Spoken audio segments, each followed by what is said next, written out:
Very good. I always sit down because I feel like it's unfair for me to have to stand when you're all sitting. So, wonderful. Hey, when I got the email, I think that's how I was invited to come and speak. It really, one thing came to mind first and foremost, and that was, oh, poor Coast. I didn't know things had gotten that bad. Oh, I'm so sorry. And starting the Winter Collective. But I wanted to start by just sort of saying a little bit about who I am. I was born and raised in a very small town in the east coast of America called, the town I grew up in was Strasburg, but Pennsylvania. If anyone know where Pennsylvania is? Yeah, great. So very, very historic. I think the town that I grew up in was founded in around 1770, around that point. Very much, anyone heard of Amish? I'm an Amish man from a long way away from home. But my parents grew up, and my grandparents were very, very conservative Mennonite, from the Mennonite sort of tradition. They didn't quite have horse and carriages, but very, very close. Both my grandmothers, made their own clothing, wore the bonnets. So very different from here. Huge families. My mum is one of 12 children. My dad is one of 9. I have hundreds of first and second cousins.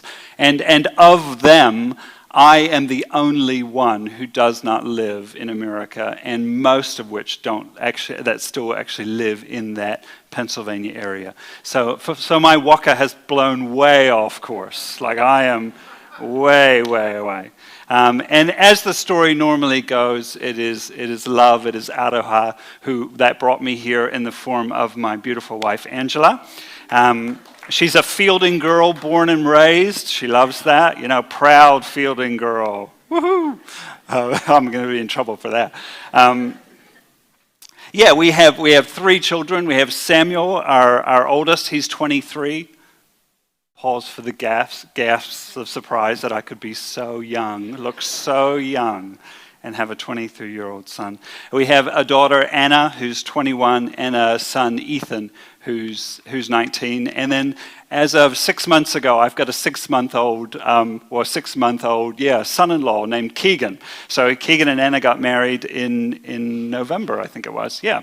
So that's our family. That's a little bit about who I am. Work-wise, as Stanley said, we pastor Maharangi Vineyard Church. I should say lead because my accent makes it sound like I pester them. But yeah, it is. Both could be true. We live in Algies Bay, which is just an incredible place for someone who's grown up hours and hours and hours away from the sea. To be able to walk out or wake up and see the ocean every day is an incredible privilege. We've been leading that church for about 13 years. And so I just really wanted to start by saying, my countdown clock isn't going, so that's not what I wanted to start by saying, but there we go. Oh, look, I've gained some time. That's all right. Hey, I wanted to start by saying genuinely what you guys are doing as far as allowing space and being gracious for this season of sabbatical is really, really commendable. I think, it really speaks very highly of a group of people who honor and actually care for their leaders to make that space, to have that grace for like having to have randoms like Lyndon come and speak, that really does mean something. And I think well done. So well done, you guys. I mean that genuinely. It is incalculable the benefits that this season will have for Matt and Jacinda. So, and you guys are to thank for that. So excellent. Well done. All right. Hey, on times like this, I kind of always I love to speak in the context of series and kind of things flowing through. But on the odd occasion where something like this happens, I kind of pull from, a little bit melodramatic. It might be my heritage, but I love to imagine thinking like, what are my life messages? What are those things that, like if this was the last time you ever got to hear me speak, you can celebrate, No. something to leave you with. And I have a few of them, or I have a couple of them anyway. One particularly is generosity. Like, generosity for me is just a way of life. I just think we cannot go wrong as people living generous lives, living open-handed, open-hearted lives, being generous with how we view people, being generous as the way with our money, with our time, with our energy. That's not what I'm going to talk about, though. Another one is what we were thinking about when we sang that song about running. To me, I always think back to one of the stories that Jesus told in the Bible, where we would call it the prodigal son, but I love the fact that it's reworded the running father. You've heard of that? You've heard of that being the fact that the whole point of that story, or the main focus of that story, is not on the son, or the older son or the younger one. If you want to know what God is like, read that story. Dig into that story. Like, press in. Know that the father in that story that runs after his son, who embraces him, who doesn't even let the words out of his mouth to say all about all of the things I've done wrong, who restores him before he even got a chance to open his mouth. That's what God is like. That's not what I'm going to talk about either. So this morning, actually, what I want to do is my third sort of life kind of message that I'd love to think about. And as a little bit of a filter, if you can, is when I talk about you, I'd love for you to try to filter and call to mind you as in, yes, you, your family, who you are. But also, if you could, try to filter through you as in you. Coast Vineyard. I don't know, do you guys use that word, that kind of the context of family, when you consider this gathering? Like think of you as in all of you. All of you are here, but all those who aren't here either. And I think that will give you a whole lot more sort of context. I love the fact that, if we can put that first slide up, I'm going to be reading from Philippians. So if you've got a Bible, those old paper books, or if you have a device with a Bible on it, we're going to be in Philippians this morning, and I think we have it up there already. And the idea, and Philippians is a book of the Bible written by a guy named Paul. He's probably the major contributor to the New Testament. And Paul is writing this letter to the church that he founded or planted in this place called Philippi. Can I show you the map? Sorry. So this is a modern day Google map. Paul didn't have a car, so it would have taken him well more than 20 hours and 17 minutes to get there.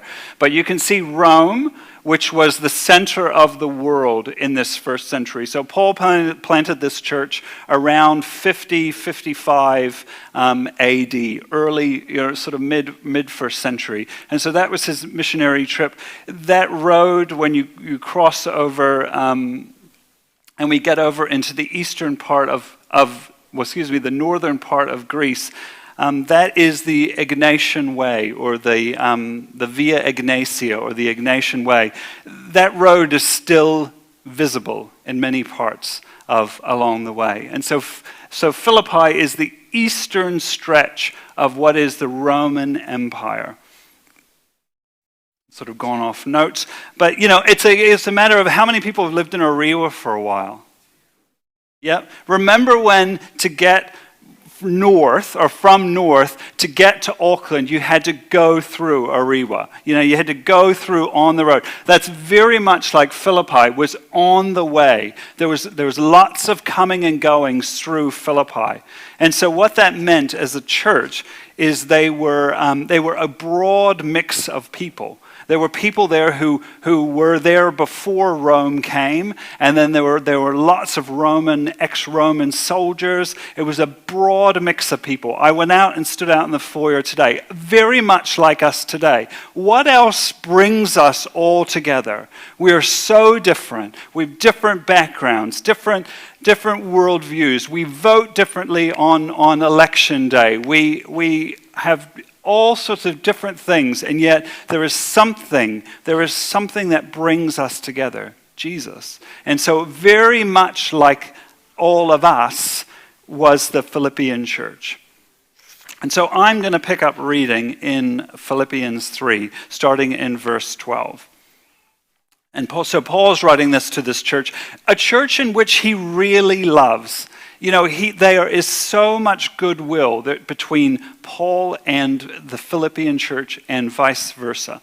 And so he says, I'm not implying that I have already received resurrection. And what he's using there is, if you go back a couple of the verses in verse 10, he's talking about knowing Jesus, knowing Christ, knowing him in resurrection and partnering with him in his suffering. So he says, not that I've already received the resurrection or that I've already become complete or mature. No, I'm hurrying on, eager to overtake it because King Jesus has overtaken me. My dear family, I don't reckon that I have yet overtaken it, but this is my one aim, to forget everything that's behind and to strain every nerve to go after what is ahead. I mean to chase on toward the finishing post, where the prize awaiting me is the upward call of God in King Jesus. Thinking like this is what maturity is all about. If you think differently about it, God will reveal this to you as well. I.e., you're wrong, and you'll eventually realize I was right, is what he's trying to say. Love Paul. Only let's be sure to keep in line with the positions that we have reached. You know, like I said, Paul, well, if you may or may not know, Paul is actually writing this letter from prison. Theologians will argue which prison it was. I don't think it actually matters. Being in prison is being in prison, isn't it? It really isn't probably something a hill to die on. But so he's writing this from a prison somewhere. And like I said, he really, really loves this group of people. And they really love him. And there are some really big themes that run through the entire book or the entire letter that Paul is writing to his people. And these themes are really what makes this letter, which was written thousands of years ago to a different group of people. It is those themes or those threads that run all the way through that mean and make what we've just read really applicable to us, to you today as a church family, in your inner Rewa, trying to follow Jesus, working together, being so different and yet having a common goal. It's what makes it so applicable to us today. And some of those themes are joy. I'm not going to talk too much about that today, or at all, actually. But joy, as in Paul writes it, not when everything is going well, but joy in the midst of very difficult circumstances. The fact that you could write a letter which has a major theme of joy while in prison is quite extraordinary. One of the other big themes is this idea of partnership. Paul talks and encourages this church and encourages us to partner with one another and partner with Jesus.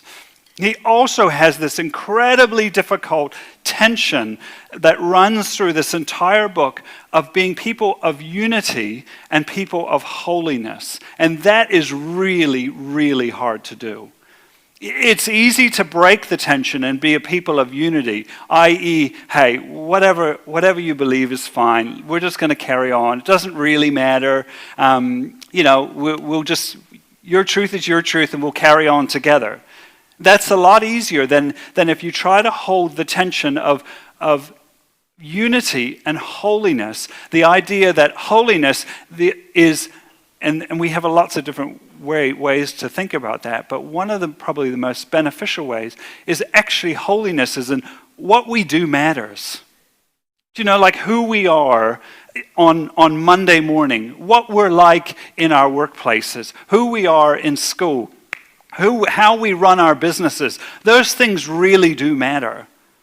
That's kind of that idea of holiness. And so he's talking about as a people, we need to be, you need to be, I need to be a people that hold those things in tension. So what do we do when someone behaves in a way that we actually think that does not speak of who Jesus is? Again, we can cut the tension and say, oh, well, you're out. But that's not what Scripture invites us into. And then finally, there is this theme that runs all the way through this book of Philippians, and is that father heart or mother heart that Paul has for these people. And I think that he has for us, in that he is over and over and over again inviting them to keep going, to keep moving, not to give up, not to stop, but to move forward. You know, this morning's text, and in many ways, is an extension of, if you're familiar with this letter in Philippians, can be stretched, that thread of this morning, what we read, can be stretched all the way back to the very beginning of the letter in verse 6, which is, "Of this I am convinced." This is Paul writing in chapter 1, verse 6. And this is kind of one that we'll all remember. I'm sure we've posted in our Instagram posts many a time. The one who began a good work in you will thoroughly complete it on the day of King Jesus. Remember that? Did you post that? Come on, pass up. And it's this idea that Paul is reminding us 2,000 years plus later, that we are all part of a bigger story. That our life is a story. We have a story in our own life, but Coast Vineyard has a story. And your story is part of Maharangi Vineyard's story, which is part of the story of the church, the Big C church. I recently, speaking of, sort of social media, I have a real love-hate relationship with it. I go through seasons of spending way too much time on it, and then sort of seasons where I purge myself of its pure evil, and then I get sucked back in. But recently, I had seen a post where someone had put on a quote from a church leader from about 150 years ago, and they were using the quote as an indictment on today's kind of faith church culture. They obviously had seen something they didn't like, and so they used this quote from about 150 years ago as an indictment to the way things were going. And so I made the terrible mistake of clicking onto it and starting to read the comments. Did you ever do that? And you think, oh, why have I done this? And so I read the comment, and the first comment was, wow. You'll sense in my tone the sarcasm. Wow, so prophetic. Like they thought this was incredible. And really, maybe the person was prophetic, but to be honest, if you know the story of the church, if you know the history of church, there really wasn't much. It really didn't need prophecy to get there. As a story, we have in our church story, we go through cycles and patterns. You aware of that? Like there is nothing new under the sun. We tend to sort of, a bit like as people too, you sort of cling to something, like or getting ready for the wedding. I went through a cycle of eating really good. And exercising a lot, because I wanted to be a good-looking father of the bride walking down the aisle. And now that cycle has swung to heading to the donut shop, and who cares, the wedding's over, and it's heading into winter, so I've got baggy shirts to cover everything. And so, but the church has done that. We've swing from one to another. And some of the swings we've done is sort of looking at, we can be so heavy into swing over to this point of overemphasizing the idea of getting saved. And hear me, that's not a bad thing. But when we swing so far into getting saved, or we can swing so far into going to heaven one day when we die. I have a massive love of music, and it goes across many genres of music. One of which is I love old country bluegrass hymns. There's a couple of sheepish country music fans. We'll have a ministry time for us later, but if you're ever want to test my theory is have a listen to the theology of some of those country music songs, and you realize, man, we swing. Like there's a real big swing in some of the things that we believe. And so Paul is not talking about those swings. He's talking about the messy in-between of getting saved, of encountering Jesus, and one day entering into eternity with him. And there is a big, messy in-between that Paul is talking about that I'd love to encourage us in this morning. And it's this idea of thinking about the practicing, the falling down and the getting back up again of maturity, of completion. One of these translations, probably if you have a different one, talks about Paul saying reaching perfection. And that idea of perfection is just that. It's not about being perfect. It's about reaching a completion. And God is in the business and in the practice of partnering with us. That's one of those themes that go through to discover and to experience. Again, think of you, but think of all of you. God is in the business of partnering with you in what it means to be mature, to experience humanity, to experience all that is Coast Vineyard and all that means in your communities and your neighborhood, as he intended. The beautifulness of what it is to be a human being. That's God wants to partner with you in that. And we see that in the model of Jesus. Jesus is our ultimate example. And God's aim is not for us to be, he's not in the business of creating puppets. He's in the business of creating people. The fact that we are all different speaks of who he is, of what he's like. And it is that very aim of discovering what it is to be fully human that leads us to a very commonly asked question, a philosophical question of really what is the meaning of life? I told you this is going to be a big life lesson, it doesn't get any bigger than that. And it's not a new question. People have been asking that of themselves all the way through. What is the meaning of life? What is the goal of my life? Okay, so what is the goal of the life of Coast Vineyard? And so the Philippian church, they were asking those same questions.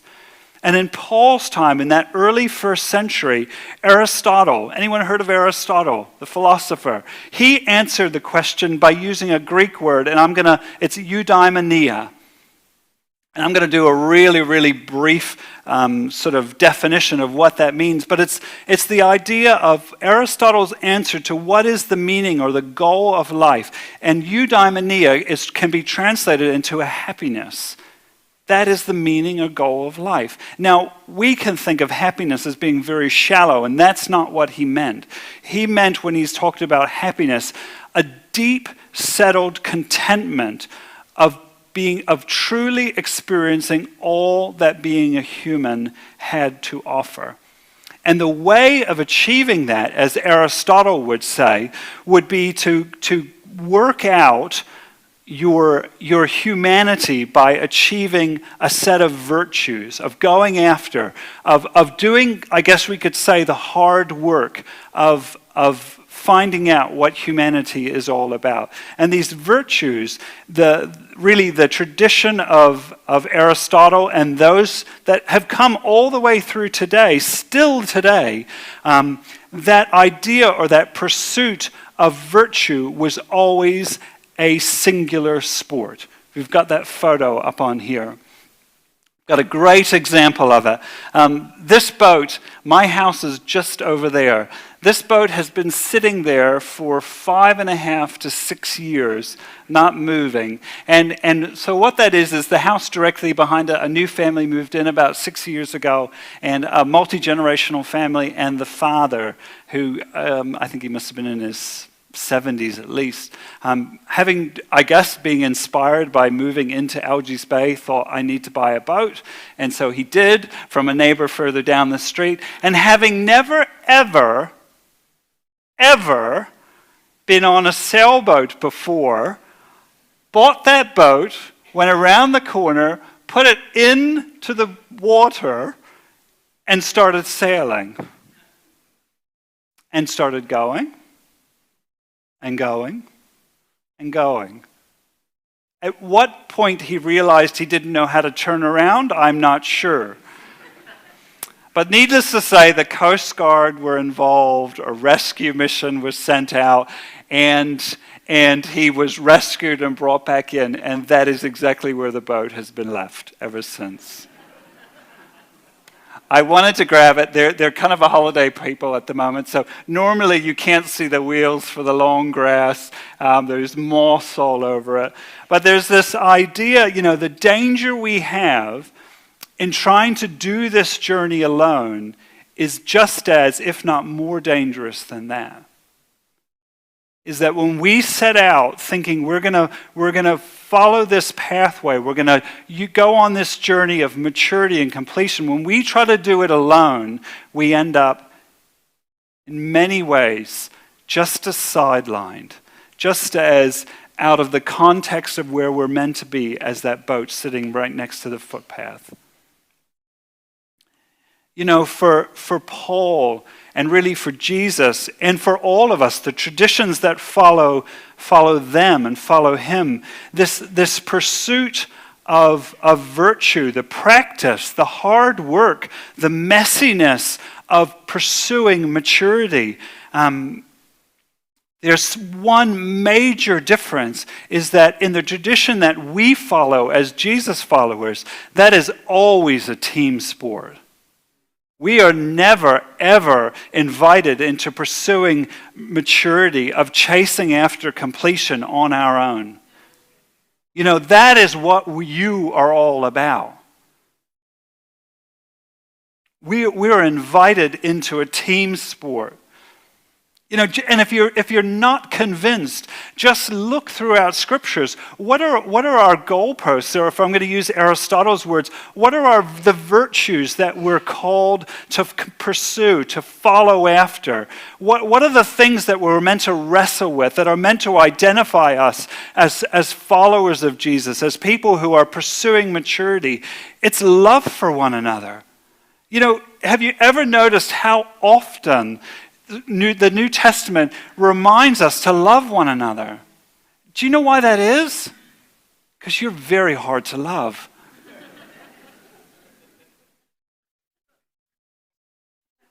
Aren't we? Don't look at anyone too long. Don't give any eye contact too long. I love being able to do this. I couldn't say that in my own church, or I'd have to look down, or otherwise someone would be worried that I'd be looking at them too long when I said it. I don't know many of you, so I can look anywhere. But it's to love one another. It's to have patience with one another. That's the virtue that Scripture always be patient with one another. Again, you only need patience when people are not doing what you want them to do, or going in ways you don't want. Like that's what we're called to do. You need other people to be patient, to practice patience. Kindness. We're invited into this virtue of kindness because it takes a lot to be kind to one another. Generosity. Again, our goal is to keep going, but to keep going together. I've got a video. I'd love it if we could put that up. I think we have sound. So remember a few months ago where we all became huge sailing experts? Remember that? Remember when we all knew what it was all about? Do we not have any sound?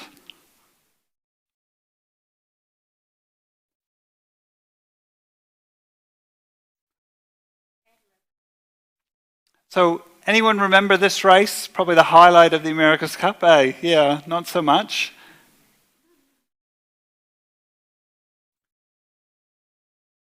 We got a little bit.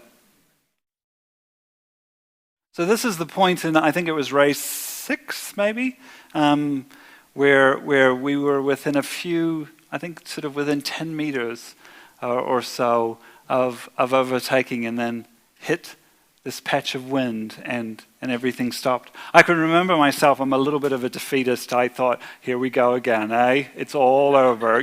This is it. We're going to lose all the rest of the races. It's going to be a repeat of everything terrible and bad that's happened before.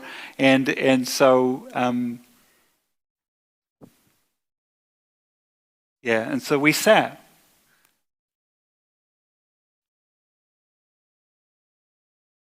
And they carried on, yeah.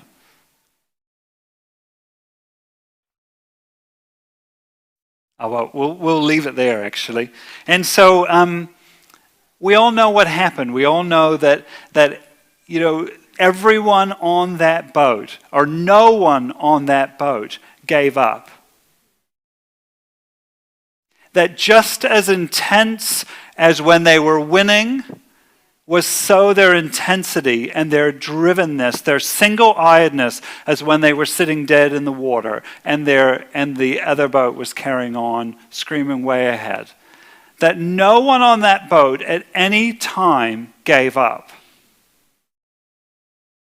And there's something really amazing. It's really the title of my message. Is Peter Burling said something in the comms of when they were sort of just kind of regrouping, and he said this: "It's a long race, boys. It's a long race." Can I remind you, Coast Vineyard, that you're in a long race? That for all of us, we are in this long race. And there's something else that goes on in the background behind it, which I really want to use as probably the springboard for our ministry time this morning. So maybe if the guys want to come up behind me, is in the background of that video, you can hear the commentators, and there's one particular commentator, and of course it had an American accent, like, oh man. And he's going in the background saying, "Big mistake. Oh, big mistake. Oh man, big mistake." And I just sort of thought, man, this is so true in life. We all have those inner commentators, and probably the cruelest of our commentators are the ones that are in our head, reminding us of those times, reminding us of the big mistakes of life. That I just want to remind you as a church family, there is nothing that you have done that has earned you the right to be in this boat. And equally, there is nothing you've done that exempts you or kicks you out of this boat. And this boat needs you to do you 100%. This boat needs all of you to keep, as Paul said, every nerve fixed on of running toward Jesus, of following Jesus, of not giving up, of not being overwhelmed by the situations and circumstances that you're in. He says, Paul said, forgetting everything that lies behind, everything that's happened. For Paul, in his context, he would have been talking about, he was very proud. Paul was the superstar of his day. He was a Jew. He had everything in his basket. He was the top of the top. And he's saying all of that means nothing in following Jesus. It has no value. And equally, all of the things that we maybe be ashamed of, or where we've come from, or the falling down, none of that means anything, because we're invited to get up again.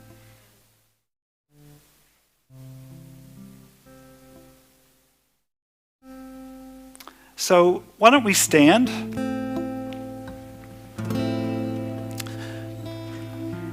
Just in praying for you guys in sort of coming this morning, I really thought I would love to invite those of you in one way who like that commentator have had this voice in your head saying, "Oh, big mistake. Like, oh, what have you done? Why did you do that?"